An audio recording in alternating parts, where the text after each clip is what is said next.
Exam অরবিটের online প্ল্যাটফর্মে প্রথমবার তোমাদের স্বাগত জানাই। আজকে এই চ্যানেলে তোমাদের মডার্ন হিস্ট্রির ওপর টপ 30 কোশ্চেন এমসিকিউ আলোচনা করব, যেখানে সেগুলো থাকবে পিওয়াই কিউ বেসড বা এক্সপেক্টেড বা সিলেকশন ওরিয়েন্টেড কোশ্চেন।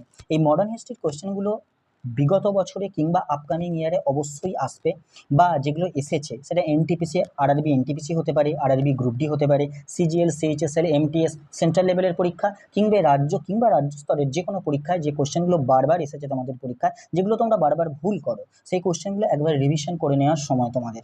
ক্লিয়ার? চলো আজকে অবশ্যই তোমরা এই ক্লাসটা মনোযোগ দিয়ে 30টা এমসিকিউ ভালো করে নাও। 30টা এমসিকিউর সাথে আদার্স যে অপশানগুলো সেগুলো আমি আলোচনা করে দেবো, সেগুলো তোমরা ভালো করে নোট ডাউন করে রাখবে। চলো।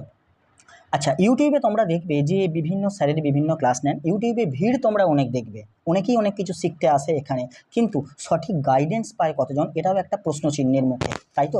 তো এই চ্যানেলে তোমরা কিন্তু সঠিক গাইডেন্স পাবে, যেখানে ম্যাথামেটিক্সের ওপর পল্লব স্যার তোমাদের ক্লাস করাবেন এবং জেনারেল অ্যাওয়ারনেস সেকশনের জন্য সৌমেন স্যার অর্থাৎ আমি তোমাদের গাইড করব। তোমরা এই চ্যানেলের সাথে থেকো এবং ভিডিওটা ভালো লাগলে, যদি ভিডিওটা তোমাদের ইনফরমেটিভ মনে হয়, তবে চ্যানেলটাকে তোমরা সাবস্ক্রাইব করে দেবে এবং আমাদের সাথে থাকার চেষ্টা করো। চলো আজকের কোশ্চেনগুলো একটু দেখে নিই। আজকে ইতিহাসের প্রথম কোশ্চেন কি আছে মডার্ন হিস্ট্রির প্রথম কোশ্চেনটা আছে, ভারতের জাতীয় কংগ্রেসের প্রথম অধিবেশন কোথায় অনুষ্ঠিত হয়েছিল, যেখানে 4টে শহরের নাম তোমার দেওয়া আছে। Where was the first session of the Indian National Congress held. দেখো এই প্রশ্নটা কিন্তু খুব অ্যাজ ইউজুয়াল স্বাভাবিক কোশ্চেন, কিন্তু এখান থেকে আমি কতগুলো প্রশ্ন আরও করতে পারি সেগুলো তোমরা একটু নজর দেবে। তো এই প্রশ্নের উত্তর কী হবে? প্রথমত এই প্রশ্নের উত্তর যখন আমি বলবো তোমাদের, দেখো তোমরা নিশ্চয়ই জানো জাতীয় কংগ্রেসের প্রথম যে অধিবেশন সেটা হয়েছিল কোথায় না বোম্বেতে হয়েছিল প্রথম অধিবেশনটা। বোম্বের কোথায় না বোম্বের হয়েছিল গোকুলদাস তেজপাল সংস্কৃত কলেজ, যেটা 1885 সালে সেশনটা প্রথম হয়েছিল। তো উত্তর এখানে ডি, যারা ডি অপশান করেছো তারা একদম ঠিক করেছো। কিন্তু বাকিগুলো যদি আমি বলি, দেখো বাকি ইনফরমেশন যদি বলি, বোম্বেতে এই যে সেশনটা হয়েছিল তার প্রথম সভাপতি কে ছিলেন? সভাপতি ছিলেন উমেশ চন্দ্র বন্দ্যোপাধ্যায় বা উমেশ চন্দ্র ব্যানার্জি, যেখানে 72 জন ডেলিগেটস উপস্থিত ছিলেন। ক্লিয়ার? চলো এবার কলকাতায় সেশন হয়েছিল কি? হ্যাঁ, কলকাতায় সেশন হয়েছিল 1886 সালে। কলকাতায় কিন্তু সেশন হয়েছিল, অর্থাৎ 1886তে কলকাতায় সেশন হয়েছিল। 1885 ঠিক পরের বছর, ঠিক আছে। মাদ্রাজেও সেশন হয়েছিল 1887 খ্রিস্টাব্দে, মাদ্রাজে সেশন হয়েছিল, যেখানে প্রথম মুসলিম সভাপতি হিসাবে বদরুদ্দিন তায়েবজির নাম শুনে থাকবে, তাই তো। তাছাড়া পুনেতেও সেশন হয়েছিল অন্য সময়, তাই তো। তাহলে এখানে অপশান কি হবে? অপশান ডি যারা করবে তারা একদম রাইট অ্যান্সার দেবে। তো জাতীয় কংগ্রেস সম্পর্কে আমি বেশ কিছু ইনফরমেশন বলে দিলাম। আর একটা ইনফরমেশন বলে দিই, কলকাতায় যে 1886তে যে সেশনটা হয়েছিল, সেখানে কিন্তু সভাপতি হিসাবে ছিলেন কে না দাদাভাই নৌরুজি ছিলেন সেখানে সভাপতি। আশা করি বোঝা গেল, বুঝতে পারলে। চলো 1 নম্বর কোশ্চেনটা যেটা ডি অপশান করেছো তারা ঠিক করেছো। আমরা যদি পরের কোশ্চেনে চলে আসি, 2 নম্বর কোশ্চেনটা দেখো। 2 নম্বর কোশ্চেন বলছে, কোন ভাইসরয় 1905 সালে বঙ্গভঙ্গ ঘোষণা করেছিলেন? কোন ভাইসরয়ের সময় 1905 সালে বঙ্গভঙ্গ বা স্বদেশী আন্দোলন যেটাকে বলে থাকে সেটা ঘোষিত হয়েছিল? 4জন ভাইসরয়ের নাম দেওয়া আছে, লর্ড কার্জন, মাউন্টব্যাটেন, রিপন নাকি ডালহৌসি। তোমরা প্রথমে উত্তর দেওয়ার চেষ্টা করো, তারপরে অবশ্যই আমার উত্তরটা তোমরা দেখে নাও। ক্লিয়ার? চলো এবার 1905 সালে যে বঙ্গভঙ্গের সূচনা হয়েছিল তোমরা সকলেই জানো কার্জনের সময় বঙ্গভঙ্গের সূচনা হয়েছিল, অর্থাৎ অপশান এ এখানে ঠিক উত্তর। কিন্তু কার্জনের সময়কালটা যদি বলি, তোমরা কি জানো কার্জনের সময়কাল? কার্জনের সময়কাল হচ্ছে, আমি লিখে দিচ্ছি, 1899 থেকে 1905, অর্থাৎ 1899 থেকে 1905 লর্ড কার্জনের সময়কাল, এবং সেই সময় কিন্তু বঙ্গভঙ্গ ঘোষণা হয়েছিল। তাহলে এরা একটা কাউন্টার কোশ্চেন আসে, কি বলতো, যে বঙ্গভঙ্গ ঘোষণা তো হয়েছিল, তো বঙ্গভঙ্গ রদও হয়েছিল, তো বঙ্গভঙ্গ রদ কোন সময় হয়েছিল? বঙ্গভঙ্গ রদ হয়েছিল, সরি এটা আমি ভুল, ঠিকই আছে। তো বঙ্গভঙ্গ যে রদ হয়েছিল, বঙ্গভঙ্গ রদ হয়েছিল 1911 খ্রিস্টাব্দে, কারণ কার্জনের সময়কাল 1905 পর্যন্ত, তারপরে চলেছিল 1911তে বঙ্গভঙ্গ রদ হয়েছিল। সেই সময় ভাইসরয় কে ছিল না? সেই সময় ভাইসরয় ছিল লর্ড হার্ডিঞ্জ টু সেই সময় ভাইসরয় ছিলেন। ক্লিয়ার? এবার দেখো অন্য অপশানগুলো যদি আলোচনা করি, মাউন্টব্যাটেন জানো ভারতের শেষ ভাইসরয় এবং স্বাধীনতার পর, ভারতের শেষ ভাইসরয় মানে স্বাধীনতার আগে ভারতের শেষ ভাইসরয় এবং স্বাধীনতার পরে প্রথম গভর্নর জেনারেল হিসেবে নিযুক্ত হয়েছিলেন। আচ্ছা, রিপনের কথায় যদি আসি, লর্ড রিপন, যার সময়কালটা আমি বলে দিই, রিপনের সময়কাল যেটা 1880 থেকে তোমার 84 পর্যন্ত ছিল হচ্ছে রিপন, এবং সেই সময়কালে নিয়মিত জনগণনা শুরু হয়েছিল, স্থানীয় স্বায়ত্তশাসনের ব্যবস্থা সূচনা হয়েছিল লর্ড রিপনের সময়। আর ডালহৌসি বললেই তোমাদের একটা কথা তো অবশ্যই মনে পড়ে যায়, যেটা হচ্ছে ভারতের রেলপথের সূচনা, ভারতের রেলপথের সূচনা, বা তুমি বলতে পারো সত্যবিলোপ নীতি, এইগুলো বলতে পারো। তাহলে এই অপশানগুলো, এই ইনফরমেশনগুলো তোমার কিন্তু কাজে লাগবে অন্য প্রশ্নের ক্ষেত্রে। ক্লিয়ার? তাহলে অপশান এখানে উত্তর কি হবে? অপশান উত্তর হচ্ছে লর্ড কার্জন। আশা করি বোঝাতে পারলাম। চলো আমরা 3 নম্বর কোয়েশ্চেনে আসি। আজকের 3 নম্বর কোশ্চেনটা কি বলছে? 3 নম্বর কোশ্চেন বলছে মহাত্মা গান্ধী কোন আন্দোলনের সময় করেঙ্গে ইয়া মরেঙ্গে এই স্লোগানটা দিয়েছিল? খুব পপুলার একটা স্লোগান, গান্ধীজির খুব popular slogan, do or die, খুব পপুলার স্লোগান। এই স্লোগানটা কোন সময় দিয়েছিল? সোজা উত্তর, একদম সোজা কোশ্চেন। কি হবে উত্তরটা? 4টে অপশানের মধ্যে অবশ্যই তোমরা জানো, আমার আগে হয়তো তোমরা উত্তর করে ফেলেছো, তবু তোমাদের বলে দিই, উত্তর হচ্ছে অপশান এ, ভারত ছাড়ো মুভমেন্ট বা কুইট ইন্ডিয়া মুভমেন্ট। তা কুইট ইন্ডিয়া মুভমেন্ট বা ভারত ছাড়ো আন্দোলন, যার সময় ডু অর ডাই অর্থাৎ গান্ধীজির নেতৃত্বে শেষ সর্বভারতীয় যে আন্দোলন এবং বৃহৎ আন্দোলন বলতে পারি, সর্বভারতীয় বৃহৎ আন্দোলন গান্ধীজির নেতৃত্বে শেষ যেটা, সেটা হচ্ছে ভারত ছাড়ো আন্দোলন, যার সময় এই আন্দোলনে তিনি স্লোগান দিয়েছিলেন ডু অর ডাই। ক্লিয়ার? এবার দেখো অসহযোগ আন্দোলন, আইন অমান্য আন্দোলন, এই দুটো আন্দোলনে কিন্তু গান্ধীজির নেতৃত্বেই পরিচালিত হয়েছিল। ক্লিয়ার? তো অসহযোগ আন্দোলন যেটা, সেটা কবে না, সেটা হচ্ছে 1920, জানো নিশ্চয়ই। আর আইন অমান্য যেটা, সেটা হচ্ছে 1930। ক্লিয়ার? খিলাফত মুভমেন্ট যেটা শুরু হয়েছিল সেটা অবশ্যই 1919 থেকে 1920 এই সময়কারে, মোটামুটি খিলাফত মুভমেন্ট 1920, এটা তো 1920 এই সময়কার মুভমেন্টে খিলাফত মুভমেন্ট। ক্লিয়ার? তাই প্রত্যেকটা সাল দেখো, আধুনিক ভারতে কিন্তু সাল খুব ইম্পর্টেন্ট, সাল মনে রাখাটা আধুনিক ভারতে খুব ইম্পর্টেন্ট। ক্লিয়ার? আশা করি বোঝাতে পারলাম। চলো 3 নম্বর কোশ্চেনের উত্তর কি হবে? Option A. চলো নেক্সট আমরা 4 নম্বর কোশ্চেনে চলে যাই। 4 নম্বর কোশ্চেন হচ্ছে জালিয়ানওয়ালাবাগের যে হত্যাকাণ্ড, সেই হত্যাকাণ্ড কোন সালে ঘটেছিল? খুব ইজি কোশ্চেন, কিন্তু এই ইজি কোশ্চেনটা ট্রিকি হয়ে যাবে যদি এখানে ওই সালের সাথে ডেট দিয়ে দেয়, তাই না? তো জালিয়ানওয়ালাবাগের যে হত্যাকাণ্ড কত সালে হয়েছিল, তোমরা উত্তর আশা করি দিয়ে দিয়েছো, কিন্তু আমি একটু অন্যভাবে উত্তরটা বলছি। দেখো, উত্তর তোমরা ঠিক দিয়েছো যে অপশান ডি এখানে রাইট অ্যান্সার একদম, কিন্তু আমি ডেটটা যদি বলি, ডেটটা হচ্ছে মনে রেখো 13ই এপ্রিল। এই ডেটটা কিন্তু মনে রাখাটা খুব জরুরি, খুবই জরুরি তোমাদের, কারণ 13ই এপ্রিল বা 13 তারিখ দিয়ে অন্য কোনো ডেট দিয়ে দিলে 1919 সালটা হয়তো আছে, কিন্তু তখন তোমাদের মধ্যে বিভ্রাট হতে পারে বা তোমাদের মধ্যে প্রবলেম হতে পারে। চলো, 13ই এপ্রিল 1919-এ হচ্ছে জালিয়ানওয়ালাবাগের হত্যাকাণ্ড পাঞ্জাবে হয়েছিল। আচ্ছা, 1920 সালে আমি এইমাত্র বললাম অসহযোগ আন্দোলনের জন্য বিখ্যাত। আচ্ছা, 1917-তে কী বলেছি না, 1917 যদি আলোচনা করি তাহলে আমরা জানতে পারবো বিহারের যে চম্পারণ সত্যাগ্রহ, যেখানে গান্ধীজি এসেছিলেন, চম্পারণ সত্যাগ্রহ, সেই চম্পারণ সত্যাগ্রহ 1917-এর জন্য বিখ্যাত। ক্লিয়ার? তো চলো আজকের আরেকটা জিনিস বলি রাখি, জালিয়ানওয়ালাবাগ হত্যাকাণ্ড নিয়ে আমাদের পরবর্তীকালে রবীন্দ্রনাথ ঠাকুর কী করেছিলেন, বিশ্বকবি রবীন্দ্রনাথ ঠাকুর নাইট উপাধি ত্যাগ করে দিয়েছিলেন, তাই না? সেটা তো তোমরা জানো। ক্লিয়ার? চলো আজকে আমরা নেক্সট কোয়েশ্চেনে আসছি, অর্থাৎ 5 নম্বর কোয়েশ্চেন। 5 নম্বর কোয়েশ্চেনটা কি বলছে, ভারতের সংবিধানের জনক কাকে বলা হয়? ভারতের সংবিধানের জনক কাকে বলা হয়, এটা 5 নম্বর কোয়েশ্চেনে দেওয়া আছে, তাই তো? সর্দার বল্লভভাই প্যাটেল, জওহরলাল নেহরু, ডক্টর বি আর আম্বেদকর নাকি রাজেন্দ্র প্রসাদ? 4টে এখানে অপশান দেওয়া আছে। তোমরা জানো যে ভারতের সংবিধানের জনক এখানে বলা হচ্ছে, কেন সংবিধানের জনক এখানে বলেছি, এখানে যেহেতু ইতিহাসের কোয়েশ্চেন, কিন্তু জানো যে ক্যাবিনেট মিশন আসার পরে তারপরে আমাদের সংবিধানের কাজ শুরু হয়েছিল। তো সংবিধানের জনক যদি এখানে বলা হয়, তাহলে এখানে উত্তরটা কি হবে না, উত্তরটা এখানে যে উত্তর হবে সেটা হচ্ছে বি আর আম্বেদকর। অপশান সি যারা করবে তারা একদম ঠিক করবে যে সংবিধানের জনক কাকে বলে, ডক্টর বি আর আম্বেদকর। খসড়া কমিটি গঠন হয়েছিল, খসড়া কমিটির হেড ছিলেন ডক্টর বি আর আম্বেদকর। তোমরা অনেকটাই পলিটিক্যাল সায়েন্সে এটা কভার করেছো, যদিও এটা ইতিহাসে পরবর্তী সময়ের পলিটিক্যাল সায়েন্সে, তবু আধুনিক ভারতের ইতিহাস হিসাবে ডক্টর বি আর আম্বেদকরের যথেষ্ট ভূমিকা আছে সংবিধান বানানোর জন্য, সেটা কোশ্চেনটা দেওয়া আছে। বাকি জওহরলাল নেহরু ভারতের প্রথম প্রধানমন্ত্রী, জানো। সর্দার বল্লভভাই প্যাটেল, যাকে লৌহ মানব বলা হয়, রাজেন্দ্র প্রসাদ, যিনি ভারতের স্বাধীনতার পরবর্তী সময় ভারতের প্রথম যিনি রাষ্ট্রপতি হয়েছিলেন, ডক্টর রাজেন্দ্র প্রসাদ। ক্লিয়ার? চলো অপশান হচ্ছে সি। নেক্সট, তারপরে 6 নম্বর কোশ্চেনটা চলে আসি। 6 নম্বর কোশ্চেন হচ্ছে বাংলার মুকুটহীন রাজা কাকে বলা হয়? ইতিহাসে খুব ইম্পর্টেন্ট কোশ্চেন এটা। বাংলার মুকুটহীন রাজা, 4জন ব্যক্তির নাম দেওয়া আছে, চিত্তরঞ্জন দাস, সুভাষচন্দ্র বসু, রবীন্দ্রনাথ ঠাকুর নাকি সুরেন্দ্রনাথ ব্যানার্জি বা বন্দ্যোপাধ্যায়, তাই তো? তো বাংলার মুকুটহীন রাজা কাকে বলা হয়? তো তোমরা জানো বাংলার মুকুটহীন রাজা যাকে বলা হয়, তিনি হলেন আর কেউই নয়, তিনি হলেন S N Banerjee. S N Banerjee বা সুরেন্দ্রনাথ ব্যানার্জিকে বাংলার মুকুটহীন রাজা বলা হয়, যিনি 1876 সালে আনন্দমোহন বসুর সহযোগিতায় ইন্ডিয়ান অ্যাসোসিয়েশন গঠন করেন। কবে না 1876 সালে আনন্দমোহন বসু সহযোগিতায় ইন্ডিয়ান অ্যাসোসিয়েশন গঠন করে।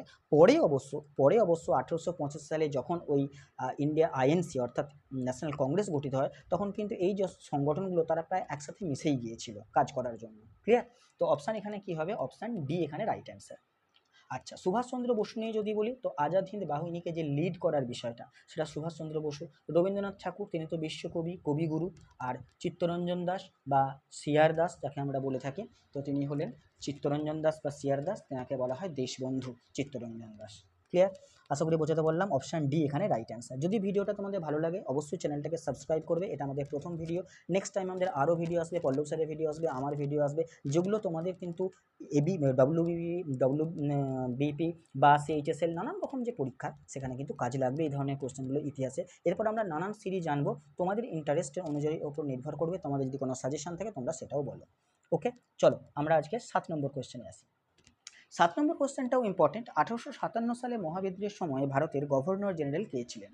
পার্টিকুলারলি 1857 সালে মহাবিদ্রোহ বা সিপাহী বিদ্রোহের সময় ভারতের গভর্নর জেনারেল কে ছিলেন?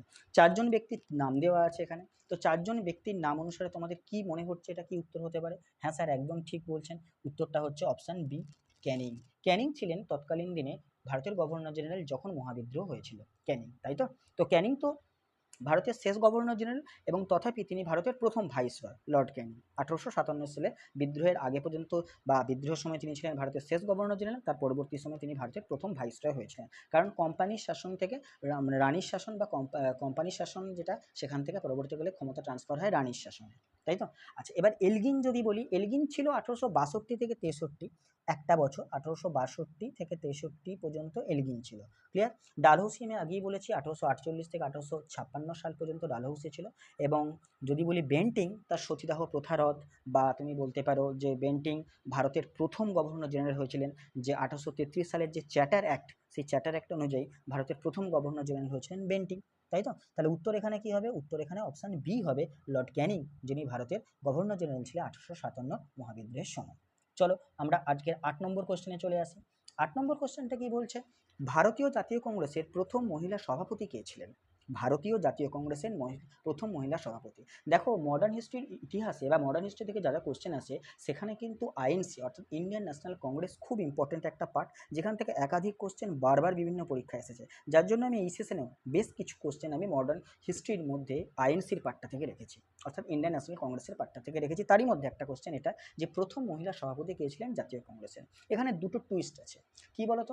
প্রথম মহিলা সভাপতি আর একটা হচ্ছে প্রথম ভারতীয় মহিলা সভাপতি। এখানে কিন্তু কি বলেছে? প্রথম মহিলা সভাপতির কথা বলা হয়েছে, তাই তো? তো এখানে উত্তর কি হবে বলো তো? এখানে উত্তর যেটা হবে, উত্তর হচ্ছে অ্যানি বেসান্ত। অ্যানি বেসান্ত যিনি হচ্ছেন জাতীয় কংগ্রেসের প্রথম মহিলা সভাপতি হয়েছিলেন। কবে স্যার? না, হয়েছিলেন 1917 খ্রিস্টাব্দে। অ্যানি বেসান্ত, যাকে তোমরা 1917 খ্রিস্টাব্দে যে অ্যানি বেসান্ত যে মানে জাতীয় কংগ্রেসের প্রথম মহিলা সভাপতি হয়েছিলেন, এছাড়াও তোমরা নিশ্চয়ই তোমরা জানো যে অ্যানি বেসান্ত আরও কোনো কোনো ক্ষেত্রে জড়িত, যেমন হোম রুল আন্দোলন। হোম রুল আন্দোলনের যে সূচনা বা হোম রুল আন্দোলন যে শুরু করেছিলেন, তার পিছনেও কিন্তু অ্যানি বেসান্তের যথেষ্ট ভূমিকা আছে, তাই তো? এবার অন্য অপশানগুলো দেখব। অরুণা আসফ আলী। অরুণা আসফ আলীকে বলা হয় হিরোইন অফ 1942, অর্থাৎ 1942 সালের ভারত ছাড়ো আন্দোলনের নায়িকা বলা হয় অরুণা আসফ আলীকে। খুব ভালো করে মনে রেখো এটা। কেন? না কেন, তার থেকেও বড় কথা, 1942 সালে বোম্বের যে গোয়ালিয়র ট্যাঙ্ক, বোম্বেতে গোয়ালিয়র ট্যাঙ্কের ময়দানে, সেখানে জাতীয় পতাকা তিনি উত্তোলন করার জন্য খ্যাতি লাভ করেছিলেন বা বিখ্যাত হয়েছিলেন বলতে পারো। অরুণা আসফ আলী, হিরোইন অফ 1942 ভারত ছাড়ো আন্দোলনে। ক্লিয়ার? আচ্ছা, সরোজিনী নাইডুর কথায় যদি আসি, সরোজিনী নাইডু যিনি 1925 সালের কানপুর সেখানে কিন্তু আইএনসির মিটিংয়ের সভাপতির পদ অলঙ্কিত করেছিলেন, এবং প্রথম ভারতীয় মহিলা প্রেসিডেন্ট হিসাবে সরোজিনী নাইডুর নাম উঠে আসে। কিন্তু প্রথম মহিলা বললে অ্যানি বেসান্ত হবে। ক্লিয়ার? আচ্ছা, এবার দেখো সুচেতা কৃপলানি ভারতের মধ্যে প্রথম কোনো একটি রাজ্যের মুখ্যমন্ত্রী হয়েছিলেন, মহিলা মুখ্যমন্ত্রী, সেটা হচ্ছে ইউপি অর্থাৎ উত্তরপ্রদেশের প্রথম মহিলা সিএম হয়েছিলেন এই সুচেতা কৃপলানি। ক্লিয়ার? তাহলে উত্তর আমি কি বললাম? উত্তর হচ্ছে অপশান ডি। বাকি অপশানগুলো সম্পর্কে নিয়ে বিস্তর আলোচনা করে দিলাম তোমাদের, আশা করি বোঝাতে পারলাম। চলো নেক্সট আমরা 9 নম্বর কোয়েশ্চেনে আসি। আজকে 9 নম্বর কোয়েশ্চেন কি বলছে? গান্ধীজি তার প্রথম সত্যাগ্রহ আন্দোলন ভারতে কোথায় শুরু করেন? খুব ভালো করে কোয়েশ্চেনটা পড়ো। গান্ধীজি তার প্রথম সত্যাগ্রহ আন্দোলন ভারতে কোথায় শুরু করেন? সেটা আহমেদাবাদ, বারদৌলি, চম্পারণ না খেড়া? দেখো, প্রশ্ন আলোচনা করতে করতেই আমি বলেছিলাম চম্পারণ সত্যাগ্রহ, যেখানে আমি গান্ধীজির নাম নিয়েছিলাম। তাহলে গান্ধীজির নেতৃত্বে ভারতে তার প্রথম সত্যাগ্রহ, তাহলে উত্তর কী হবে? অবভিয়াসলি অপশান সি, চম্পারণ সত্যাগ্রহ। কবে? না, সেটা হচ্ছে 1917 খ্রিস্টাব্দে, অর্থাৎ 1917 সালে প্রথম সত্যাগ্রহ গান্ধীজি ভারতে, সেটা হচ্ছে চম্পারণ সত্যাগ্রহ। ক্লিয়ার? আচ্ছা, এবার বাকি যদি অপশানগুলো দেখি, বাকি অপশানগুলো তোমরা নিশ্চয়ই দেখতে পারো যে চম্পারণ সত্যাগ্রহ, যেখানে তোমরা দেখেছো যে নীল চাষিদের ওপর ব্রিটিশদের যে অত্যাচার, তারই এগেনস্টে। বাকি আহমেদাবাদে যে আন্দোলনটা হয়েছিল, সেটা হচ্ছে 1918-তে টেক্সটাইল মিল ধর্মঘট পরিচালনা করাকে নিয়ে, অর্থাৎ যেটা হচ্ছে 1918-তে। ক্লিয়ার? টেক্সটাইল মিল ধর্মঘট পরিচালনা কেন্দ্র করে, মিল ধর্মঘট। ওকে, আচ্ছা নেক্সট হচ্ছে বারদৌলি সত্যাগ্রহ, যেখানে 1928 বারদৌলি সত্যাগ্রহ, যেটা হচ্ছে 1928 বারদৌলি সত্যাগ্রহ, যেটা আমরা সর্দার বল্লভভাই প্যাটেলের বিশেষ অবদানের কথা জানতে পারি।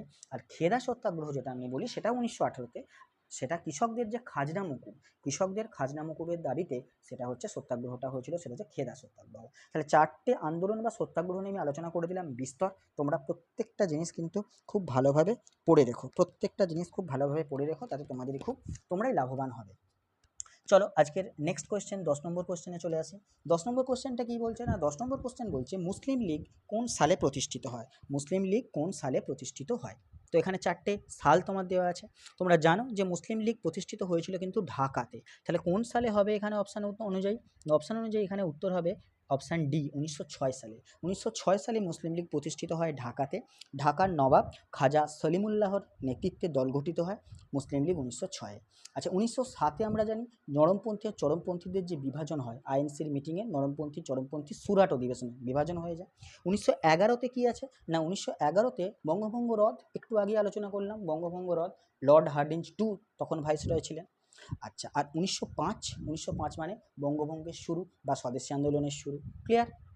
চলো আমরা নেক্সট কোয়েশ্চেনে আসি। 11 নম্বর কোয়েশ্চেন। 11 নম্বর কোয়েশ্চেন হচ্ছে রাওলাট আইন বা ব্ল্যাক অ্যাক্ট কত সালে পাস হয়, রাওলাট আইন বা ব্ল্যাক অ্যাক্ট কত সালে পাস হয়। 4টে অপশান তোমাদের সামনে দেওয়া আছে। তাহলে উত্তর কী হবে, রাওলাট আইন পাস হয়েছিল কবে না, রাওলাট আইন যে পাস হয়েছিল সেটা তোমরা সকলেই জানো যে হচ্ছে 1919 খ্রিস্টাব্দে। অপশান বি যারা করবে তারা স্যার সিডনি রাওলাটের নেতৃত্বে, স্যার সিডনি রাওলাটের নেতৃত্বে হচ্ছে রাওলাট আইন। কারণটা কি, কেন একটা আইন পাস হলো, এরকম একটা আইন না, ভারতে যত ব্রিটিশ বিরোধী বৈপ্লবিক আন্দোলন হচ্ছে সেগুলোকে কঠোর হাতে দমন করা। অবশ্যই ভারতে যারা যারা ব্রিটিশদের বিরুদ্ধে কথা তুলছে তাদেরকে কঠোরভাবে দমন করা, এই কুখ্যাত আইনটার প্রতিবাদ করেছিলেন গান্ধীজি। তার জন্য রাওলাট সত্যাগ্রহ শুরু করেন এবং তারই প্রতিবাদে আমরা দেখেছি যে 13ই এপ্রিল 1919 সালে জালিয়ানওয়ালাবাগ হত্যাকাণ্ড ঘটেছিল, তাই তো? সেটাই হচ্ছে ব্ল্যাক অ্যাক্ট বা কালা আইন আমরা বলে থাকি। ক্লিয়ার? আচ্ছা এবার 1917 যদি বলি তো চম্পারণ সত্যাগ্রহ আগেই আমি আলোচনা করে দিলাম। আর 1921 যদি বলো তাহলে তুমি একটা বলতে পারো যে 1920 থেকে 1922 পর্যন্ত অসহযোগ আন্দোলন চলছিল, 1921 সালেও তাহলে অসহযোগ আন্দোলন চালু ছিল, এটা তুমি বলতে পারো। ক্লিয়ার? চলো তাহলে উত্তর হচ্ছে অপশান বি এখানে। 12 নম্বর কোয়েশ্চেনে চলে আসি আজকে। 12 নম্বর কোয়েশ্চেন বলছে ভারতের নবজাগরণের অগ্রদূত কাকে বলা হয়। খুব ভালো কোয়েশ্চেন, খুব ভালো কোয়েশ্চেন। ভারতের নবজাগরণের অগ্রদূত কাকে বলা হয়, 4জন বিখ্যাত ব্যক্তির নাম দেওয়া আছে। তো ভারতের নবজাগরণের যে অগ্রদূত কাকে বলা হয় সেটা উত্তর কী হবে বলো তো, তোমরা একটু চেষ্টা করো আগে, তোমরা চেষ্টা করবে প্রথম, তারপরে আমি অবশ্যই উত্তর দিয়ে দেবো। তাহলে উত্তরটা কী হবে না, রাজা রামমোহন রায়। অফকোর্স ডি হবে এখানে রাইট অ্যান্সার, রাজা রামমোহন রায়, যাকে ভারতের নবজাগরণের অগ্রদূত বলা হয়। ক্লিয়ার? আচ্ছা এরপর দেখো রাজা রামমোহন রায় ছিলেন একজন সমাজ সংস্কারক। তাছাড়াও তার বিশেষ উল্লেখযোগ্য যদি আমরা কিছু বলি, সেখানে আমরা দেখতে পাবো যে ব্রাহ্মসভা প্রতিষ্ঠা, পাশ্চাত্য যে শিক্ষা তার পথিকৃৎ বা সতীদাহ প্রথার বিলোপ, এই ধরনের নানান সমাজ সংস্কারকমূলক কাজ করেছেন। হুগলি জেলায় জন্ম রাজা রামমোহন রায়ের। আচ্ছা এখানে একটা প্রশ্ন হতে পারে, রাজা রামমোহন রায়ের রাজা উপাধিটা কে দিয়েছিলেন, রাজা উপাধিটা দিয়েছিলেন মনে রাখবে দ্বিতীয় আকবর। কি বললাম, সেকেন্ড আকবর, যিনি রাজা রামমোহন রায়কে রাজা উপাধি দিয়েছিলেন। চলো অন্য অপশানগুলো একটু আলোচনা করি। অন্য অপশানগুলো দেখো, দেবেন্দ্রনাথ ঠাকুর, দেবেন্দ্রনাথ ঠাকুর ইনিও ব্রাহ্ম সমাজের অন্যতম নেতা, রবীন্দ্রনাথ ঠাকুরের পিতা, এটাও তার একটা পরিচয়। আচ্ছা ঈশ্বরচন্দ্র বিদ্যাসাগর সম্পর্কে বললে বিধবা বিবাহ আইন প্রচলন বা বিধবা বিবাহ আইন প্রণয়নের পিছনে এই বিখ্যাত ব্যক্তি বা বিধবাদের যে পুনরায় বিবাহ চালু করা, এই যে একটা তৎকালীন দিনে সমাজের যে একটা নিয়মের বেড়াজাল ভেঙে একটা আইন পাস করানোর পিছনে বড় ভূমিকা ঈশ্বরচন্দ্র বিদ্যাসাগরের রয়েছে। পাশাপাশি স্ত্রী শিক্ষা বা নারী শিক্ষা তিনি যথেষ্ট অগ্রণী ভূমিকা নিয়েছিলেন। স্বামী বিবেকানন্দের গুরুত্বপূর্ণ অবদান এনাই, যে শিকাগো যে ধর্মসভা বা শিকাগো যে ধর্মসভায় যিনি যে বক্তব্য দিয়েছিলেন, তার পাশাপাশি রামকৃষ্ণ মিশনের প্রতিষ্ঠা, রামকৃষ্ণ মিশনের যদি প্রতিষ্ঠা আমরা বলি স্বামী বিবেকানন্দে, সেটা হচ্ছে 1897 খ্রিস্টাব্দে বা 1897 সালে রামকৃষ্ণ মিশনের প্রতিষ্ঠা স্বামী বিবেকানন্দের হাত ধরেই। ক্লিয়ার? তাহলে অপশান উত্তর হবে ডি এখানে। চলো আজকে 13 নম্বর কোয়েশ্চেন কী বলছে, সুভাষচন্দ্র বসু ফরওয়ার্ড ব্লক কোন সালে গঠন করেন। তাহলে সুভাষচন্দ্র বসু ফরওয়ার্ড ব্লক কোন সালে গঠন করেন, 4টে অপশান। দেখো সুভাষচন্দ্র বসু জাতীয় কংগ্রেসের সভাপতি হয়েছিলেন, তাই তো, কিন্তু ফরওয়ার্ড ব্লক তাহলে কোথা থেকে এলো না, দেখো সুভাষচন্দ্র বসু, অ্যাকচুয়ালি আমি উত্তরটা বলে দিই তারপরে তোমাদের ব্যাকগ্রাউন্ডে বলছি যে ফরওয়ার্ড ব্লক কত সালে প্রতিষ্ঠিত হয়। এর উত্তরটা কী হবে না, উত্তরটা যেটা হবে সেটা হচ্ছে অপশান ডি, অপশান ডি এখানে রাইট অ্যান্সার হবে, অর্থাৎ সালে তোমার ফরওয়ার্ড ব্লক গঠিত হয় 1939। কিন্তু সুভাষচন্দ্র বসু দেখো তার আগে 1938 এবং 1939 দুবারই কিন্তু জাতীয় কংগ্রেসের সভাপতি হয়েছিলেন, যদিও 1939 সালে তাকে ভোটে লড়তে হয়েছে। কেন না, কংগ্রেসের সে বছর ত্রিপুরী অধিবেশনে গান্ধীজির মনোনীত প্রার্থী দাঁড় করিয়েছিলেন পট্টভি সীতারামাইয়াকে।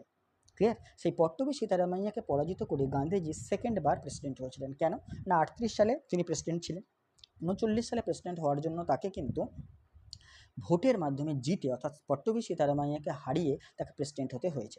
কিন্তু কংগ্রেসের অভ্যন্তরে মতভেদের কারণে তিনি সেই সভাপতির যে পদ, সেই সভাপতির পদ ইস্তফা দেন বা পদ ছেড়ে দেন এবং নতুন দল সেখানে গঠন করেন। দলটা গঠন করেন 3রা মে 1939, 3রা মে। ওকে, তো 3রা মে 1939 তিনি ফরওয়ার্ড ব্লক নতুন করে দল গঠন করেছিলেন। তাহলে তার পিছনের হিস্ট্রি এটাই যে সেবার কিন্তু তিনি জিতেও ছিলেন, অর্থাৎ 1939 আইএনসির ভোটে তিনি কিন্তু জিতেছিলেন, কিন্তু তা সত্ত্বেও তিনি পদত্যাগ করে দিয়েছিলেন। কেন? আভ্যন্তরীণ মতভেদের কারণে। পরবর্তীকালে নতুন দল খোলেন, সেটা হচ্ছে ফরওয়ার্ড ব্লক 1939 3রা মে। ক্লিয়ার? আশা করি বোঝাতে পারলাম।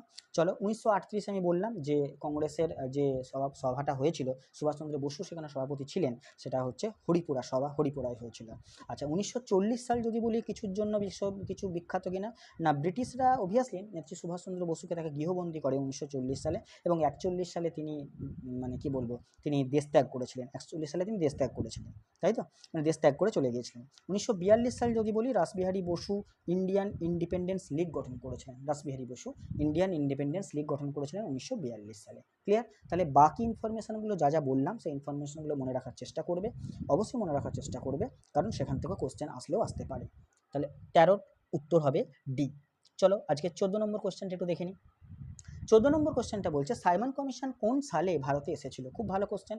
সাইমন কমিশন কোন সালে ভারতে এসেছিল আর সাইমন কমিশন কোন সালে গঠন হয়েছিল, দুটো প্রশ্নের দুটো আলাদা আলাদা উত্তর। তো সাইমন কমিশন কোন সালে ভারতে এসেছিল, এই প্রশ্নটা যদি হয় তাহলে কিন্তু উত্তর হবে অপশান এ, অর্থাৎ 1928। 1928-এ সাইমন কমিশন এসেছিল। কোথায় কোথায় এসেছিল না, মুম্বাই বন্দরে এসেছিল। তাও আমি স্পেসিফিক্যালি যদি ডেট বলি তাহলে হচ্ছে 3রা ফেব্রুয়ারি। 3রা ফেব্রুয়ারি 1928-এ মুম্বাই বন্দরে সাইমন কমিশন এসেছিল। কিন্তু যদি বলে সাইমন কমিশন গঠিত হয়েছিল কবে, সেটা হবে 1927-এ। ক্লিয়ার? আশা করে বোঝাতে পারলাম। তো 1928-এ 3রা ফেব্রুয়ারি সাইমন কমিশন ভারতেতে এসেছিল। 7 জন মেম্বার ছিল এবং 7 জনই ছিল ব্রিটিশ বা শ্বেতাঙ্গ। সেখানে কোনো ভারতীয়দের অস্তিত্ব ছিল না এবং সাইমন গো ব্যাক বলে কালো পতাকা দেখানো হয়েছিল। এবং তোমরা জানো এই কালো পতাকা দেখিয়ে মিছিল করার সময় লালা লাজপত রায়কে এতটাই লাঠির আঘাত খেতে হয়েছিল, পরবর্তী সময়ে তার কিন্তু লাঠির আঘাতেই তার মৃত্যু হয়েছিল, তাই তো। তো 1928-এ হচ্ছে সাইমন কমিশন ভারতে এসেছিল, 1927-এ সাইমন কমিশন গঠিত হয়েছিল, বলে দিলাম। আচ্ছা, 1930 আইন অমান্য আন্দোলনের সূচনা বলতে পারো 1930। আর 1929 যদি বলো, 1929 যেখানে আমরা দেখবো যে পূর্ণ স্বরাজ লাহোর অধিবেশন জওহরলাল নেহরুর নেতৃত্বে, সেই বিখ্যাত অধিবেশন জওহরলাল নেহরুর নেতৃত্বে, সেটা 1929-এ। আর 1930 মানে ডান্ডি অভিযান, পরবর্তীকালে আইন অমান্য আন্দোলন। তাহলে উত্তর কী হবে 14 এ। চলো 15 নম্বর কোশ্চেনে আসি। 15 নম্বর কোশ্চেনটা হচ্ছে পুনা প্যাক্ট বা পুনা চুক্তি কাদের মধ্যে স্বাক্ষরিত হয়। পুনা প্যাক্ট কাদের মধ্যে স্বাক্ষরিত হয়। প্রথমত আগে বলে রাখি পুনা প্যাক্টের সালটাও কিন্তু খুব ইম্পর্ট্যান্ট। কবে হয়েছিল পুনা চুক্তি? তো তার উত্তর কী হবে না, তার উত্তর হচ্ছে 1932। তার উত্তর হবে 1932 সালে হচ্ছে পুনা চুক্তি হয়েছিল। ক্লিয়ার? এবার কাদের মধ্যে হয়েছিল, চুক্তিটা কেন হয়েছিল তাদের মধ্যে, সেটাও জানা দরকার। 4টে অপশান তোমরা ভালো করে পড়ে নাও, 4টে অপশান। তো এর উত্তর যেটা হবে, আশা করি পড়ে নিয়েছো, পড়েও ফেলেছো উত্তরটা কী হবে, উত্তরটা হবে অপশান এ, গান্ধীজি এবং ডক্টর বি.আর. আম্বেদকরের মধ্যে হয়েছিল পুনা প্যাক্ট 1932। তোমরা জানো সেই সময়কার যে প্রাইম মিনিস্টার ছিল, British prime minister Ramsay McDonald, তিনি কমিউনাল অ্যাওয়ার্ড বা সাম্প্রদায়িক বাটোয়ারা নীতি সেটা ঘোষণা করেছিলেন, যাতে করে দলিত বা অনুন্নত শ্রেণীকে পৃথক নির্বাচনের অধিকার দেওয়া হয়। ঠিক আছে? এর বিরুদ্ধে গান্ধীজির প্রতিবাদ, এর বিরুদ্ধেই গান্ধীজির অনশন, এর বিরুদ্ধে গান্ধীজির প্রতিবাদ, গান্ধীজির অনশন, যে দলিত বা অনুন্নত সম্প্রদায়কে পৃথক নির্বাচনের অধিকার দেওয়া যাবে না।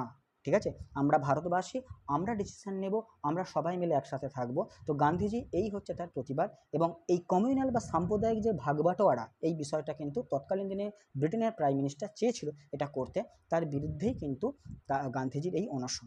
পরবর্তীকালে অবশ্য দলিত নেতা আম্বেদকর এবং গান্ধীজির মধ্যে যে চুক্তিটা হয়েছিল পুনা চুক্তি, সেই পুনা চুক্তির মধ্যে তাদের মধ্যে মোটামুটি অনেকটাই তোমার বিষয়টা কিন্তু অনেকটা লঘু হয়ে গিয়েছিল, তাই তো। তাহলে অপশান হবে অপশান এ উত্তর হবে 1932 সাল। আচ্ছা, বাকি অপশানগুলো যদি দেখি, বাকি অপশানগুলোর মধ্যে নেহেরু ও লিয়াকত আলী, যে অপশান সি এ যেটা আছে, নেহেরু আর লিয়াকত আলীর মধ্যে 1950 সালে অর্থাৎ স্বাধীনতার পরবর্তীকালে উদ্বাস্তু সমস্যা নিয়ে একটা চুক্তি হয়েছিল। আর গান্ধীজি আর জিন্নার মধ্যে চক্রবর্তী রাজা গোপালাচারীর যে ফর্মুলা ছিল 1944-এর যে ফর্মুলা ছিল, সেই ফর্মুলাকে নিয়ে আলোচনা হয়েছিল, যদিও সেটা ততটা ফলপ্রসূ হয়নি, তো আনুষ্ঠানিক চুক্তি হয়নি, বাট আলোচনা হয়েছিল, জাস্ট এটুকুই বলতে পারি। বাকি অপশান উত্তর হবে এখানে কিন্তু এ, পুনা প্যাক্ট 1932। চলো আজকে 16 নম্বর কোয়েশ্চেনে আসি। প্রশ্নগুলো কেমন তোমাদের লাগছে তোমরা অবশ্যই কিন্তু জানাবে কমেন্ট সেকশানে। তোমাদের কোনো সাজেশান থাকলে সেটা তোমরা জানাতে পারো, এবং চ্যানেলটাকে ভালো লাগলে অবশ্যই চ্যানেলকে সাবস্ক্রাইব করে দিও ভিডিওটা ভালো লাগলে।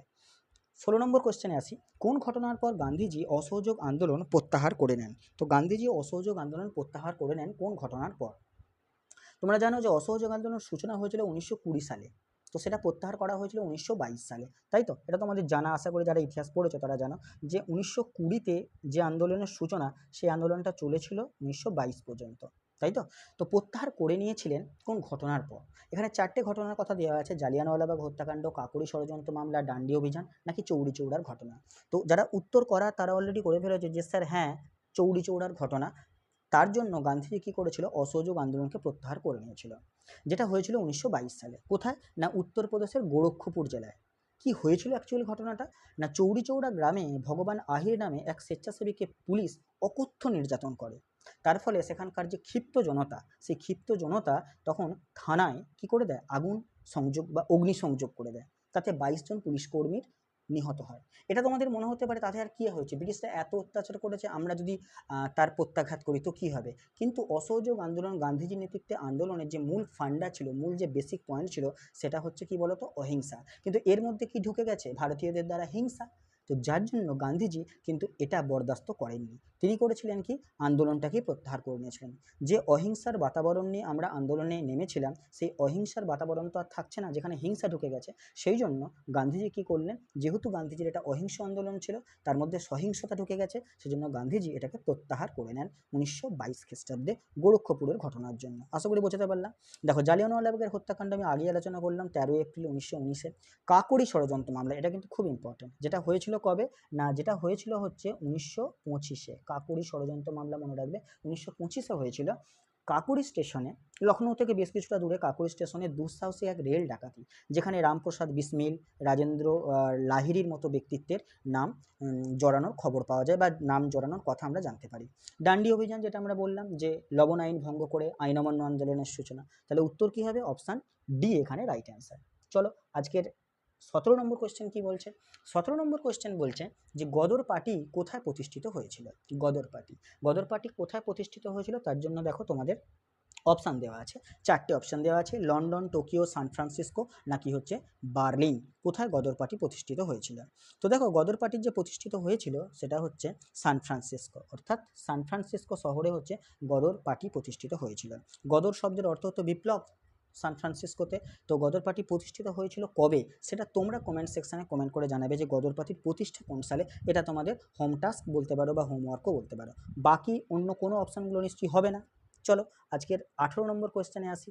18 নম্বর কোয়েশ্চেন বলছে ভারতীয় যে সিভিল সার্ভিসের জনক কাকে বলা হয়? ভারতের সিভিল সার্ভিসের জনক কাকে বলা হয়? 4টে option: Dalhousie, Warren Hastings, Lord Wellesley, নাকি কর্নওয়ালিস। 4টে অপশান তোমাদের জন্য দেওয়া আছে। তো কী হবে এখানে? কী উত্তর হতে পারে? তোমাদের কি মনে হচ্ছে? দেখো, একদম স্যার ঠিকই বলছেন। তোমাদের যেটা কি মনে হচ্ছে, কার কী মনে হচ্ছে? একদম অপশান ডি, লর্ড কর্নওয়ালিস।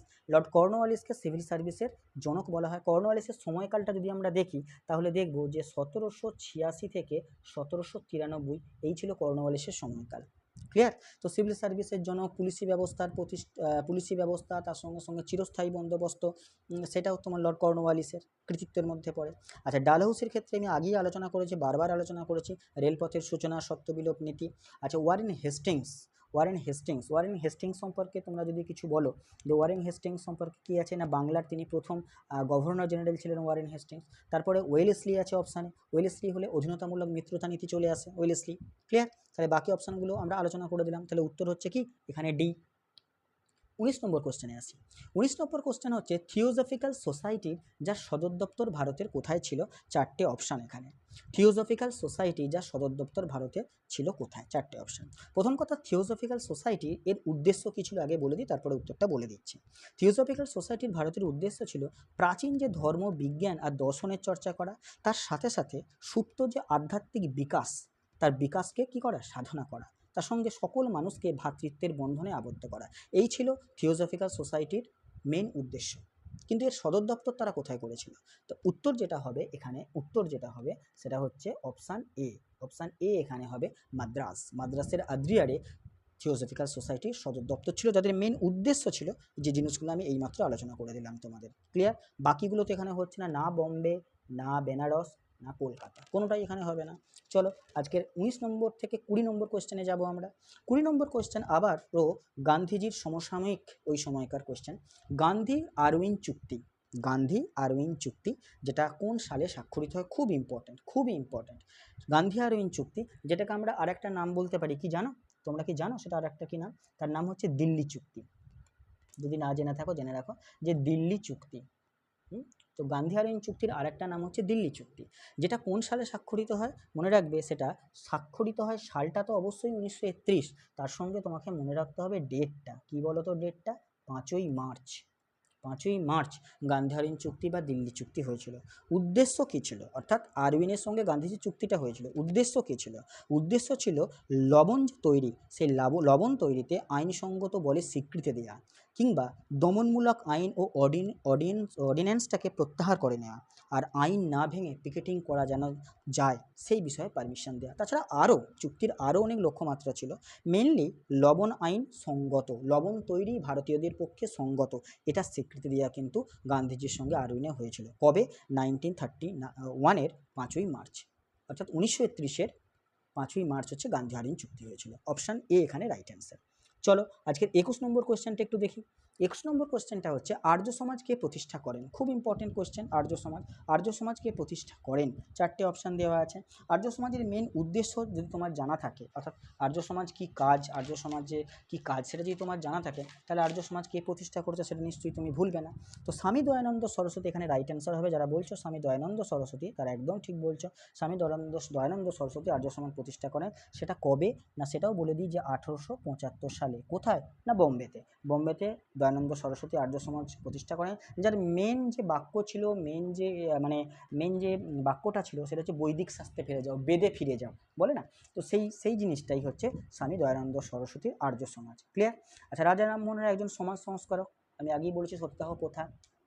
তাছাড়া আরও নানান সমাজ সংস্কারমূলক আত্মীয় সভা, ব্রাহ্ম সমাজ প্রতিষ্ঠা বা ব্রাহ্ম সভা প্রতিষ্ঠা, তার পিছনে রাজা রামমোহন রায়ের যথেষ্ট ভূমিকা আছে। আচ্ছা, তারপরে কেশবচন্দ্র সেন, যিনি বামাবোধিনী পত্রিকা বা ইন্ডিয়ান মিরর পত্রিকার প্রকাশক ছিলেন। জ্যোতিবা ফুলে ইনি মহারাষ্ট্রের একজন সমাজ সংস্কারক, যিনি দলিত সম্প্রদায়ের একজন মালি সম্প্রদায়ের একজন মেম্বার ছিলেন বা একজন সদস্য ছিলেন, এবং মহারাষ্ট্রে একজন বিখ্যাত সমাজ সংস্কারক তথা ভারতবর্ষের একজন বিখ্যাত সমাজ সংস্কারক এই জ্যোতিবা ফুলে। ঠিক আছে? যার লেখা একটা বই, যার লেখা হচ্ছে সত্যশোধক সমাজ, তোমরা নাম শুনে থাকবে জ্যোতিবা ফুলে। তো সেইটা ক্লিয়ার? তো অপশান হবে এখানে ডি। চলো আজকের 22 নম্বর কোয়েশ্চেনে আসি। 22 নম্বর কোয়েশ্চেনটা কি বলছে? ভারতীয় জাতীয় কংগ্রেসের কনিষ্ঠতম সভাপতি কে ছিলেন? মানে ভারতীয় জাতীয় কংগ্রেসের কনিষ্ঠতম সভাপতি কে ছিলেন? সভাপতি তো অনেকেই হয়েছেন, কিন্তু সবথেকে কনিষ্ঠতম সভাপতি হিসাবে কে ছিলেন? 4টে অপশান এখানে দেওয়া আছে তোমাদের। তাহলে অপশান কি না, অপশানের উত্তর কি হবে? উত্তরে যারা বলছো সি, তারা একদম ঠিক বলছো, মৌলানা আবুল কালাম আজাদ। মৌলানা আবুল কালাম আজাদ জাতীয় কংগ্রেসের একেবারে কনিষ্ঠতম সভাপতি ছিলেন। অফকোর্স মৌলানা আবুল কালাম আজাদ, যেটা হচ্ছে 1923 সালে 1923 জাতীয় কংগ্রেসের যে সভা হয়েছিল সেখানে তিনি সভাপতি ছিলেন। 1923 সালে জাতীয় কংগ্রেসের সভাপতি হয়েছিল দিল্লিতে, মানে দিল্লি সেশন। তো দিল্লি সেশনে মৌলানা আবুল কালাম আজাদ অ্যাজ এ কনিষ্ঠতম সভাপতি হিসেবে তিনি রোল প্লে করেছেন। ক্লিয়ার? এরপরে গোপালকৃষ্ণ গোখলে, তিনিও সভাপতি হয়েছিলেন। সুভাষচন্দ্র বসু তো আমি আগেই বললাম 1938, 1939 সুভাষচন্দ্র বসু ছিলেন। জওহরলাল নেহরু তার আগের দুটো টার্মে ছিলেন, অর্থাৎ আমরা 36-37-এ জওহরলাল নেহরুকে সভাপতি হিসেবে দেখেছি। ক্লিয়ার?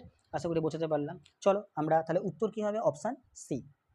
23 নম্বর কোশ্চেনে চলে আসি। 23 নম্বর কোশ্চেনটা কি বলছে না, ভারতের স্বাধীনতার সময় ব্রিটেনের প্রধানমন্ত্রী কে ছিলেন? ভারতের স্বাধীনতার সময় ব্রিটেনের প্রধানমন্ত্রী কে ছিলেন? 4টে অপশান তোমার এখানে দেওয়া আছে। তার মানে 1947 সালে ভারত যখন স্বাধীনতা লাভ করে তখন ব্রিটেনের প্রধানমন্ত্রী কে ছিলেন? কে ছিলেন তোমরা একটু দেখো, তোমরা যদি পারো দেখো, এখানে হবে 4টে অপশানের মধ্যে কোনটা তোমার মনে হচ্ছে। তাহলে এখানে যেটা উত্তর হবে সেটা হচ্ছে option A, Clement Attlee. Clement Attlee ছিলেন ভারতের স্বাধীনতার সময় অ্যাজ এ তোমার প্রাইম মিনিস্টার ব্রিটেনের। ওকে, তো ক্লিমেন্ট এটলি যার কথা আমি বলছি, তিনি ছিলেন অ্যাজ এ পিএম 1945 থেকে 1951। 1945 থেকে 1951 পর্যন্ত ছিলেন ক্লিমেন্ট এটলি ব্রিটেনের প্রাইম মিনিস্টার। অবশ্য এনার যে পার্টি ছিল তার পার্টির নাম হচ্ছে লেবার পার্টি। লেবার পার্টি থেকে এনার পার্টি ছিল লেবার পার্টি, সে লেবার পার্টির একজন মেম্বার ছিলেন ক্লিমেন্ট এটলি। ক্লিয়ার? আচ্ছা, উইনস্টন চার্চিলও কিন্তু 40 থেকে 45 এই সময়কার কনজারভেটিভ পার্টি থেকে তিনি বিলং করতেন, Winston Churchill, as a prime minister of ব্রিটেনের। ক্লিয়ার? আচ্ছা, বাকি মার্গারেট থ্যাচার ইনিও প্রাইম মিনিস্টার হয়েছিলেন, সেই জন্য কিন্তু উত্তর কি হবে? উত্তর হচ্ছে অপশান এ এখানে রাইট অ্যান্সার। ক্লিমেন্ট এটলি 1947 ভারতের স্বাধীনতার সময় ব্রিটেনের পিএম ছিলেন। ক্লিয়ার? চলো, এবং এটা প্রশ্নে পড়ে কিন্তু উনি কোন পার্টি থেকে বিলং করতেন। পার্টিটা কি হবে না, লেবার পার্টি থেকে বিলং করতেন। আশা করি বোঝাতে পারলাম। চলো, আজকে 24 নম্বর কোশ্চেনে আসি। 24 নম্বর কোশ্চেন, সত্যশোধক সমাজ। এই যে আমি একটু আগে বললাম জ্যোতিবা ফুলে নিয়ে কথা বলছিলাম, তো সেখানে অপশানগুলো দেখি তুমি নিশ্চয়ই বুঝতে পেরে গেছো।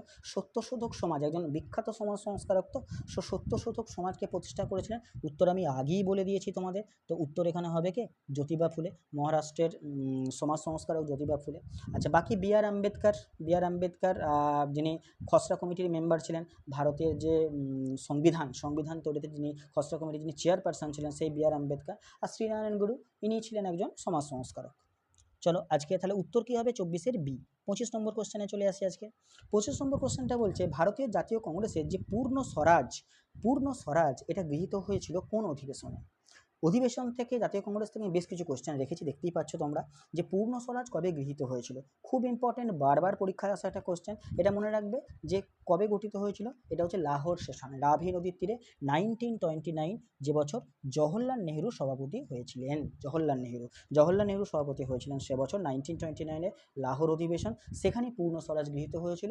ঠিক হয়েছিল যে 1930 সালের 26শে জানুয়ারি থেকে আমরা পরাধীন হয়েও স্বাধীন ভারতের পতাকা উত্তোলন করব সারা দেশে। এটাই হচ্ছে, মানে আমরা ভারতে আর ডোমিনিয়ন স্ট্যাটাস ওই সব কিছু চাই না, আর ডোমিনিয়ন স্ট্যাটাসের কথাই আমরা ভুলবো না। আমরা এবার পূর্ণ স্বরাজ চাই, আমাদের ফুল ডোমিনিয়ন্স চাই, কোনো ডোমিনিয়ন স্ট্যাটাসে আমরা ভুলছি না, আমাদের পূর্ণ স্বাধীনতা চাই বা পূর্ণ স্বরাজটুকু চাই। এই সেশনে ঠিক হয়েছিল। ক্লিয়ার? তো উত্তর হবে অপশান এ। আচ্ছা, এরপর 1928 যেটা কলকাতা সেশন, সেটা মতিলাল নেহরুর নেতৃত্বে সভা ছিল। আচ্ছা, করাচি সেশন সর্দার বল্লভভাই প্যাটেলের নেতৃত্বে সভা ছিল। আর হরিপুরা ত্রিপুরী তো আমি বললাম, নেতাজি সুভাষচন্দ্র বসুর নেতৃত্বে সভা ছিল। ক্লিয়ার? তো অপশান এ এখানে রাইট অ্যান্সার। চলো, 26 নম্বর প্রশ্নটা একটু দেখে নিই। 26 নম্বর প্রশ্ন হচ্ছে, আগস্ট অফার কোন সালে পেশ করা হয়? আগস্ট অফার কোন সালে পেশ করা হয়? তাও আমি বলে দিই, ডেটটাও মনে রাখবে, 8ই আগস্ট। আগস্ট অফারের যে ডেটটা না, ডেটটা ইম্পর্টেন্ট, 8 আগস্ট।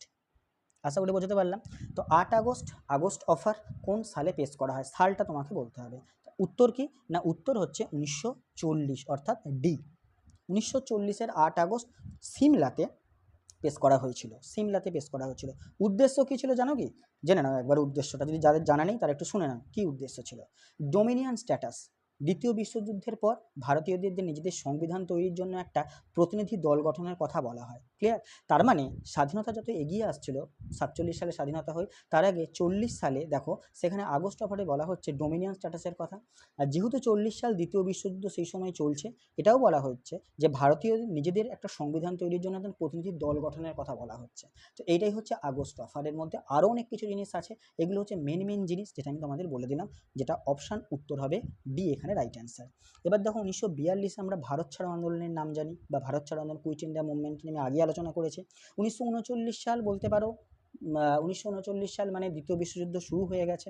1941 সাল মানে দ্বিতীয় বিশ্বযুদ্ধ অলরেডি তখন কিন্তু চলছে, তাই তো? তাহলে উত্তর হবে এখানে 26-এর ডি। চলো, আমরা 27 নম্বর কোশ্চেনে আসি। 27 নম্বর কোশ্চেনটা বলছে, স্বাধীন ভারতের প্রথম এবং শেষ ভারতীয় গভর্নর জেনারেল কে ছিলেন? স্বাধীন ভারতের প্রথম এবং শেষ ভারতীয় গভর্নর জেনারেল, এই ধরনের কোশ্চেনে কী ধরনের কী উত্তর হতে পারে এটা? তার এটা একটাই উত্তর হতে পারে, সেটা হচ্ছে চক্রবর্তী রাজা গোপালাচারী, যিনি ছিলেন স্বাধীন ভারতের প্রথম এবং শেষ ভারতীয় গভর্নর জেনারেল। কেন না, তার পরবর্তী সময়ে রাষ্ট্রপতি বলে যে পদটা, সেই পদটা আমাদের সংবিধান অনুযায়ী স্বীকৃতি পেল, যার জন্য গভর্নর জেনারেল পদটা হটে গেল বা থাকলো না। সেজন্য অপশান ডি হবে, ইনি ছিলেন ভারতের প্রথম এবং শেষ ভারতীয় গভর্নর জেনারেল। ক্লিয়ার? বাকিগুলো তো হবে না। লর্ড মাউন্টব্যাটেন ভারতের শেষ ভাইসরয় এবং স্বাধীন ভারতের প্রথম governor general. Clear? Sarvepalli Radhakrishnan ভারতের প্রথম উপরাষ্ট্রপতি এবং ডক্টর রাজেন্দ্র প্রসাদ ভারতের প্রথম রাষ্ট্রপতি। অবশ্যই আমি স্বাধীনতার পর বলছি এগুলো। চলো আজকের 28 নম্বর কোয়েশ্চেনে দেখি। 28 নম্বর কোয়েশ্চেনটা, 1907 সালের সুরাট অধিবেশনে কংগ্রেস বিভাজনের প্রধান তাত্ত্বিক কারণ কী ছিল? খুব ভালো কোশ্চেন। 1907 সালের যে সুরাট অধিবেশন হয়েছিল, সেখানে কংগ্রেসের বিভাজন হয়েছিল, তার প্রধান তাত্ত্বিক কারণ কী ছিল? চারটে অপশান তোমরা ভালো করে পড়ে নাও। প্রথম বিশ্বযুদ্ধে ব্রিটিশদের সাহায্য করা নিয়ে মতভেদ হয়েছিল, নাকি স্বদেশী ও বয়কট আন্দোলনের প্রসার নিয়ে চরমপন্থী নরমপন্থীদের মধ্যে মতবিরোধ হয়েছিল, নাকি ভাইসরয় কার্জনের বাংলা বিভাজন পরিকল্পনা সমর্থন, নাকি মুসলিম লীগের সাথে আসন ভাগাভাগি নিয়ে বিতর্ক? এই চারটে অপশান খুব ভালো কোশ্চেন, খুব ভালো করে পড়ো। কী উত্তর হতে পারে বলে তোমাদের মনে হচ্ছে তোমরা আগে চেষ্টা করো, তারপরে আমি উত্তর বলছি। উত্তরটা আমি বলে দিচ্ছি। অপশান যারা করবে বি, তারা একদম ঠিক করছো। যারা অপশান বি করছো তারা একদম ঠিক করছো। কারণ সুরাট অধিবেশন 1907 সাল, মানে চরমপন্থী আর নরমপন্থীদের মধ্যে মতবিরোধ। পরবর্তীকালে লখনৌ অধিবেশনে আবার চরমপন্থী নরমপন্থীর মিলন হবে, কিন্তু সুরাট অধিবেশনে স্বদেশী আর বয়কট, এই দুটো জিনিসকে কেন্দ্র করে, বয়কট আন্দোলনকে কেন্দ্র করে চরমপন্থী আর নরমপন্থীদের মধ্যেই মতবিরোধটাই মেনলি তাত্ত্বিক কারণ হিসেবে দাঁড়িয়েছিল সুরাট অধিবেশনে। তাহলে অপশান হবে কি বি এখানে রাইট অ্যান্সার। চলো আজকের 29 নম্বর কোয়েশ্চেন দেখব। 1946 সালের নৌ বিদ্রোহ কোন জাহাজে প্রথম শুরু হয়েছিল? 1946 সালের যে নৌ বিদ্রোহ, সেটা কোন জাহাজে প্রথম শুরু হয়েছিল? কোন জাহাজ হবে? অপশান দেখো, ভালো করে পড়ে নাও কী কী অপশান হবে। অপশান যারা করছো একদম, যারা অপশান বি করছো, HMIS তলোয়ার, এই জাহাজে প্রথম নৌবিদ্রোহ শুরু হয়েছিল, তারা একদম ঠিক করেছো। যদিও নৌবিদ্রোহটা দীর্ঘমেয়াদী হয়নি, কিন্তু ইতিহাসে তার একটা প্রভাব ফেলে গেছে। নৌবিদ্রোহটা যে HMIS তলোয়ার জাহাজে শুরু হয়েছিল, যেটা হয়েছিল কোথায়?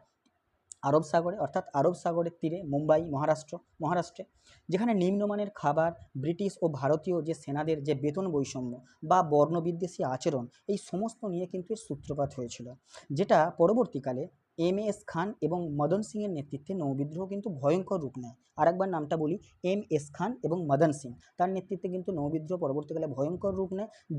যদিও সর্দার বল্লভভাই প্যাটেল বা মোহাম্মদ আলী জিন্নাহ, তাদের আশ্বাসে এই বিদ্রোহটা দীর্ঘস্থায়ী হয়নি, তথাপি ইতিহাসে কিন্তু একটা তোমার ছাপ ফেলে দিয়েছে নৌবিদ্রোহটা, 1946-এর নৌবিদ্রোহ, যেটা মহারাষ্ট্রে আরব সাগরের তীরে হয়েছিল। তাহলে উত্তরটা কোথায় হবে? কোন জাহাজে প্রথম শুরু হয়েছিল? HMIS তলোয়ার জাহাজে। আশা করি বোঝাতে পারলাম। অপশান এখানে বি এখানে রাইট অ্যান্সার। চলো এরপর আমরা পরের কোশ্চেন, অর্থাৎ আজকের যে সেশন, আজকের যে ফার্স্ট ক্লাস, সেই ফার্স্ট ক্লাসের আজকের লাস্ট কোয়েশ্চেন। কৃষক প্রজাপার্টির প্রতিষ্ঠাতা কে ছিলেন? কৃষক প্রজাপার্টির প্রতিষ্ঠাতা কে ছিলেন? চারটে অপশান তোমাদের জন্য, চারটে অপশান তোমাদের রয়েছে। দেখো কে হবে না, কৃষক প্রজাপার্টির প্রতিষ্ঠাতা আমি বলে দিচ্ছি। সালটা কবে না, সালটা আমি বলে দিচ্ছি। সালটা হচ্ছে 1936 সাল।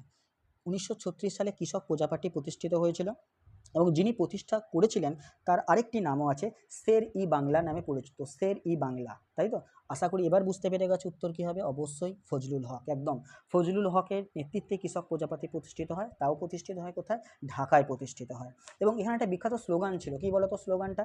নাঙল যার জমিদার, নাঙল যার জমিদার, সেই বিখ্যাত স্লোগান। অর্থাৎ কৃষকদের স্বার্থ রক্ষা করার জন্য তার এই, মানে বলতে পারো তার এই স্লোগান, নাঙল যার জমিদার, এবং কৃষক প্রজাপার্টি তিনি প্রতিষ্ঠা করেছিলেন 1936 খ্রিস্টাব্দে। ঠিক আছে? তো আজকের সেশনটা তোমাদের কেমন লাগলো তোমরা অবশ্যই জানাবে। যদি সেশন তোমাদের ভালো লেগে থাকে, তোমরা আমাদের চ্যানেলটাকে সাবস্ক্রাইব করবে এবং আমাদের সাথে থাকবে। তোমরা কী ধরনের ক্লাস চাও তোমরা কমেন্ট সেকশানে জানাতে পারো। চলো আজকের মতো থ্যাংক ইউ।